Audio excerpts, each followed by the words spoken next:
What's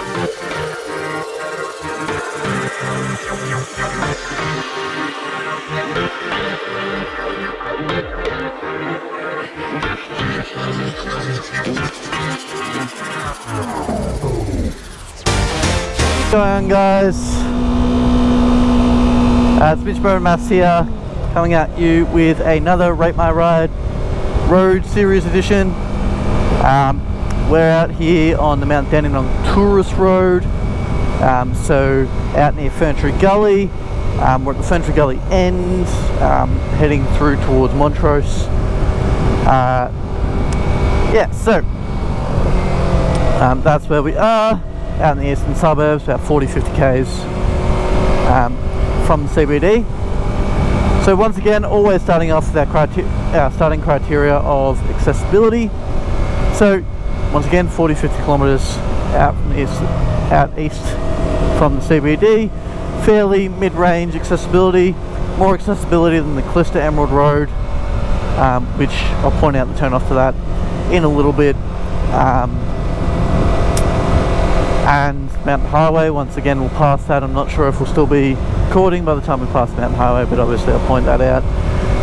So really a bit more accessible than the couple of the other videos we've done on. Around the same, roughly same accessibility as the Mountain Highway, which is, I think I gave it about a 6, so I'm going to sit Mount Dandenong Tourist Road at that 6 level for the accessibility, because it is quite accessible. There is a lot of stuff here, like I said, Mountain Highway, so you can stop for lunch, stop for anything up on here. So we're just entering the Funny Creek section of Mount Dandenong Tourist Road. The turn off to the right is another really good road that is definitely too short for me to bother doing a video on, but if you're ever passing through this area, feel free to give that a look. If you're turning left from Mount Dandenong Tourist Road, don't bother. It is really tight. But if you're coming up this way and you feel like having a little potter, definitely worth a quick look. Yeah, so the length, so I just looked it up on Google Maps. It is about 24 kilometres from, give or take, maybe 1 or 2 k's, just because I wasn't at the end and I didn't put the pointer at the end, but I just did from Ferntree Gully to Montrose. Yeah, so it's about 24 kilometres, so it's a fairly good length. It is quite long, very cruisy sort of pace. So I'll get the length about a 6 out of 10, just because it is quite long, and there's a reason it's not good being this long, and I'll talk about that in a little bit. Alright, so traffic. This is where this road loses out super hard. There's another criteria which we'll talk about, and I think some of you would have guessed by there. So that connects to the Twistiness Emerald Road that we did in the previous video. That was the road I went up at the end of the video, taking a look at it. It's just that little bit too, once again, too short to do its own video on. So if you connect this to the Twistiness Emerald Road, and you get yourself a good ride. But traffic. Now this is surprisingly quiet for this road right now. I say that once we get to the section where it connects to Mountain Highway, it will get nuttily busy. So the traffic gets quite bad here. I'm just going to close my visor because some dust coming up. So yeah, the traffic does get quite obnoxious, quite frustrating, quite slow. Yeah, so traffic is pretty poor. There's not really any, like on the Emerald Monbulk Road where there was overtaking points. There's not really any of those. You'll get the occasional person that'll wave you past, but for the most part you get stuck behind a car, you're stuck behind a car. So just be wary of that coming on this road.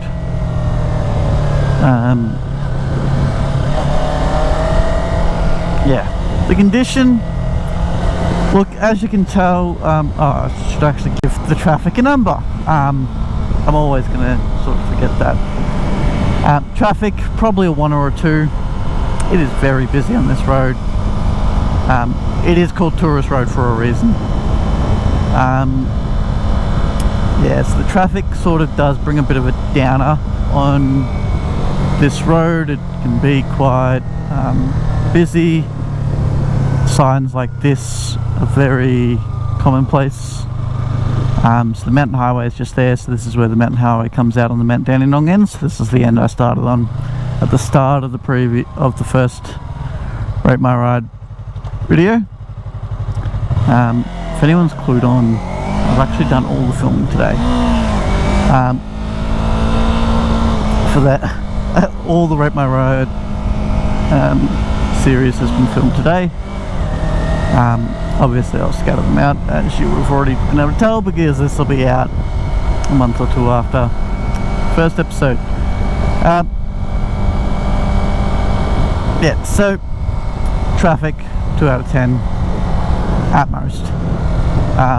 Condition, look, it's not the worst condition out of the roads I've done so far, but it's definitely not the best.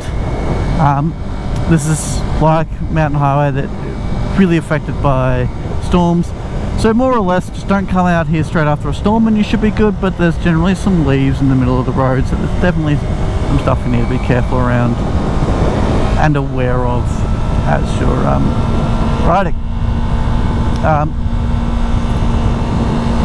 Visibility is much higher than the Callista Emerald Road. You can see a lot more. There's also a lot more of the mirrors, which doesn't really affect you when you're on the road, but it does affect the potential of people pulling out in front of you, which can be a real problem.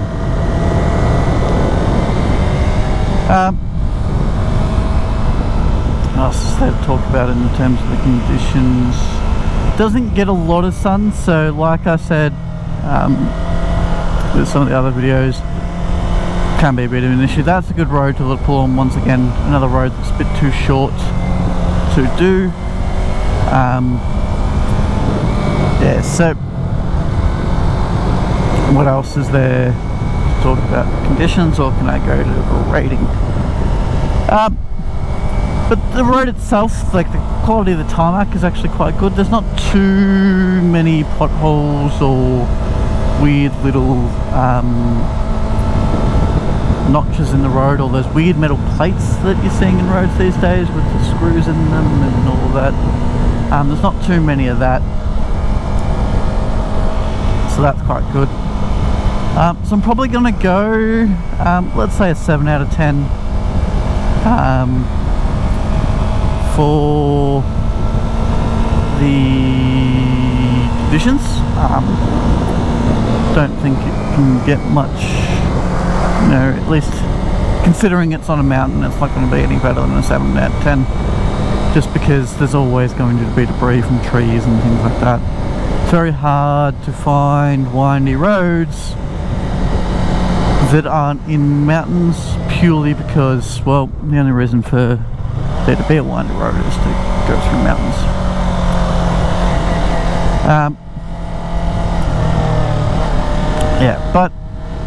So conditions, what did I say, 7 out of 10.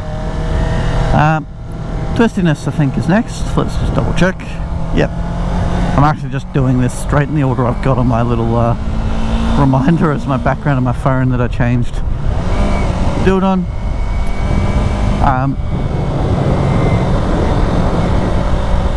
Just because I can just flick my phone, don't have to do anything on it to get the list back up. The Twistiness is actually very good. I prefer the Montrose and Montrose to Colorama section over anything else, which is at the other ends of the road. So as you're coming down to Montrose. But I was at the other end when I started the film, so kind of had to do it this way. In hindsight, could have filmed the Montrose to where we just passed and before, because it's the way I came to start the mountain highway filming. There is a nice little turn off up this road down here. It does take you to near the Sky High restaurant as well, and that's worth a visit as well. Yeah, the Twistiness is actually really good. Probably, you know, not as twisty as, say, Reefton or EJ or that, but it is, yeah, there's me talking about the debris road, but it is a nice road to go through, and it is very cruisy, but when I'm talking about like in my overall school, it's not really what you come on this road for. The speed limit is atrocious. It varies between 50 and 60.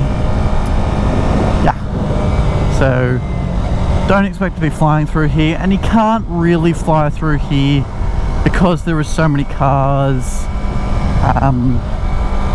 and all of that coming through.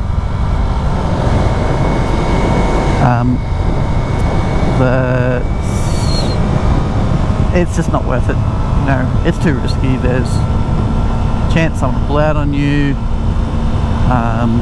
You know, do see occasionally idiots on the wrong side of the road, and not just because they're taking the corner wrong, they're just straight up just on the wrong side of the road.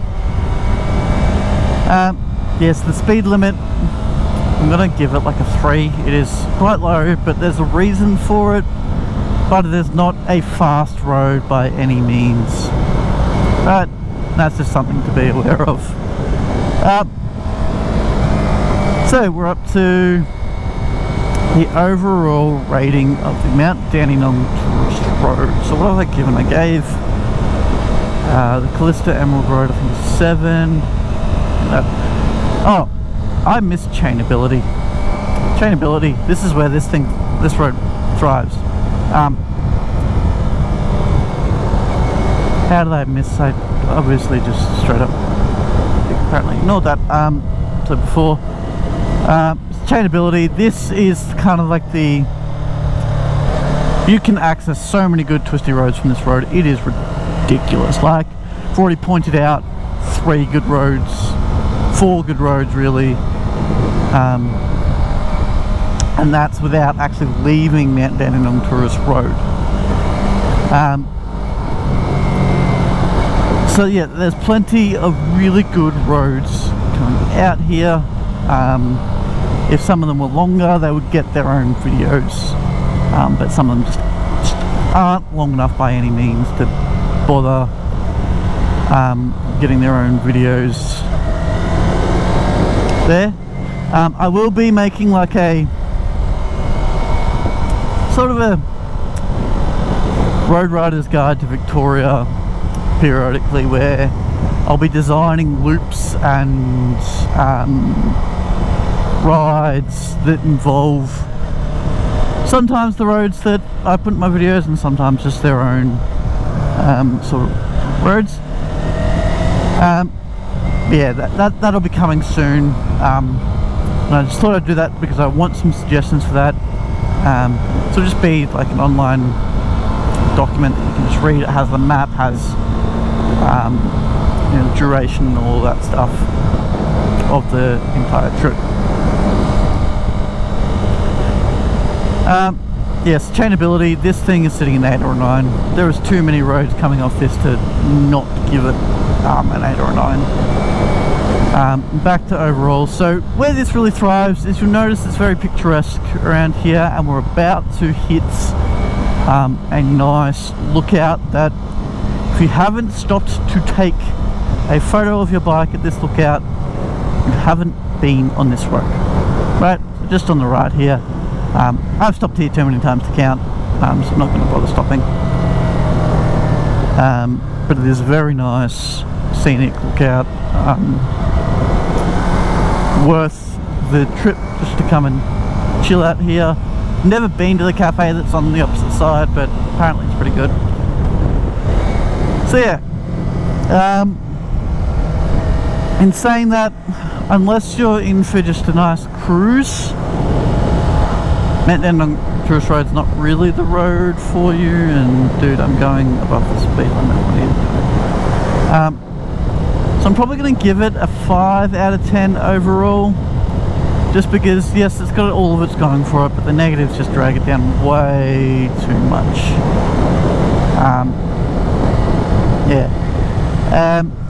Yeah, so thanks for watching.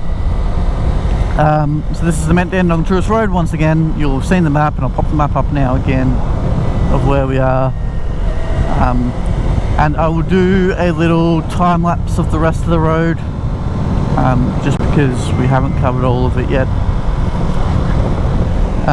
But you know, in a bit, once I've done my outro, so make sure to watch that if you want to see the rest of the road. If not, thanks for watching. Make sure to subscribe, comment, suggest roads, like the video, suggest criteria for the dirt roads if you have any. You know, I've already got difficulty, accessibility,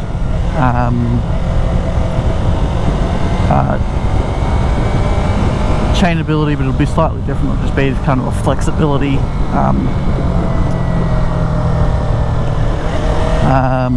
and stuff like that on it. But I want some more suggestions, because I don't really know what people are looking for dirt bike rides. Yeah, so I will see you next time. Not sure what the next video is going to be. If I have gotten enough suggestions for the dirt series by the time this comes out, this is going to be the last video I ask for suggestions on the Rate My Ride dirt series in terms of criteria, just because I want to start editing my first one of that. That's another good road to turn down, so that's Inverness Road. I want to start editing my first video. Alrighty, I'm going to do a time lapse of the rest of the ride. See you guys later.